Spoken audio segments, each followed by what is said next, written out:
what do you see when you look at the Boston Celtics? Obviously, they've had the 1 seed on all year, I think. Tough team. They're really playing well, playing together, moving the ball. A lot of young talent. Obviously, they've had some injuries in and out, but I think they're one of the top defensive teams in the NBA as well.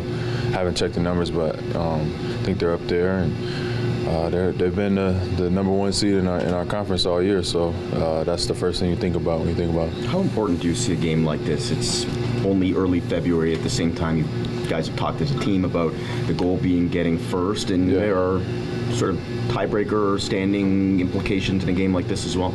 Yeah, I mean, I'm probably the wrong guy to ask because I think all of them are important, but maybe it's just a measuring stick. You want to play the best competition. Anytime you get a 1-2 matchup in anything, people look forward to it. But in terms of it having any type of merit, I mean, I think both of our franchises have been, focused on winning championships. So a game in February is not going to make or break anybody's season, but obviously, when you get a 1-2 matchup, you want to go out there and put your best foot forward. How rare do you think it is seeing the youth of this team, the success the team's having, the youth in Boston, the success they're having? It seems like even this year you can make a case for 3, 4, 5, 6 Rookie of the Year candidates. We don't really see this impact all the time with young guys in the league. I mean, I think guys are just getting opportunity. Obviously, guys are really working on their craft, working on their game, and getting better.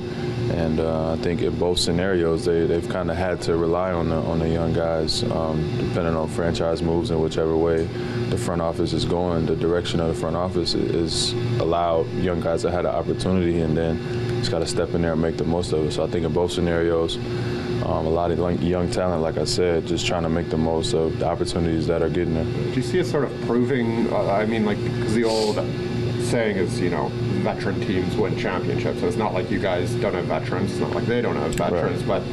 But a big chunk of the rotations are young guys. Is that proving anything to the league, or is it just sort of a necessity? Well, neither one of us have won a championship yet. So, but I think that we're both really competitive, and we both have a chance to do some damage in the postseason. So nothing's really been done. If you ask me, I think we still have a long way to go and a lot of room for growth. But young guys can play in the NBA if that's your question. It's just a matter of opportunity. I mean, look, everybody's good, but it's a matter of opportunity and making the most of that opportunity when you get it. Fred, as a competitor, as a fan, how do you describe Kyrie Irving and his ability to create shots for himself and others too? But it's like, how does he get to the basket the way he does? I mean, it's just one of the best that's been around in a long time from the guard spot of just creating. I just think he's a creator, just really creative with the ball, things he's doing with his angles and obviously the spin on the ball or whatever. He's not dunking a bunch of times, but he's getting in there, finishing at a high rate.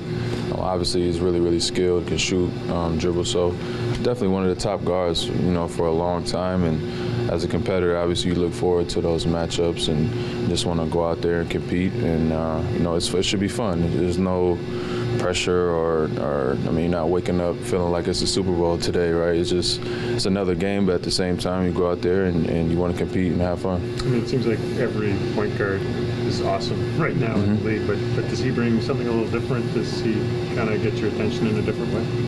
I think just, like I said, his skill level is maybe a little bit higher, and his finishing, and he's got the flashy plays and the crazy finishes. So for guys who don't dunk, that's like our high fly Dominique Wilkins guy to watch, with his layups and the way that he's able to finish. And I think this year he's expanding his game, obviously with a different role, having his own team. So like I said, obviously, I'm a fan of him, but none of that matters when you step on the court. Fred, JB's obviously been handling his business, to say the least, the last little while. What do you attribute this play to? I don't want to say it's a turnaround, but he's been... I mean, he just, if you watch him, you guys know he just looks comfortable out there. And maybe the threes have given him a slap on the back of confidence. You never know, but he just looks comfortable. He's having fun. He's enjoying playing. I think he's finding his lane in terms of what we need from him, and he's rebounding at a high rate, finishing. And obviously the threes make it a little more sexy. But like I said, for me watching, the only difference I see is he looks like he's having fun all the time out there, and that goes a long way. What does the word rivalry mean to you in terms of pro sports? Like, do you need to see a team in the playoffs a bunch of times? Does there need to be sort of the history of something, or can it be two teams fighting for a one seed or something like that? Yeah, I mean, I think you can make it into whatever you want. You know, as players, a lot of times we just use it when we don't like people. You know, fans like to have the history of the franchises, you know, a lot of games, a lot of series going back and forth. But, yeah, if you're looking for a rivalry, you can make one out of anything. I'm not sure. Are you asking if we have one with Boston? Basically, yeah. Yeah, I mean, maybe we need some playoff series or something like that to go for it. But they're one, we're two, and that's enough rivalry for today. Do you feel you have a rival? I mean, I haven't been around long enough to speak on that. I don't mean you personally, sorry. Yeah, the team, no. Yeah, I don't. Cleveland be the closest thing or no? Listen, we're trying to advance and win an NBA championship. So whoever is in our way is going to be our rival at that point. Nobody really sticks out in my mind right now. Maybe you can ask the older guys.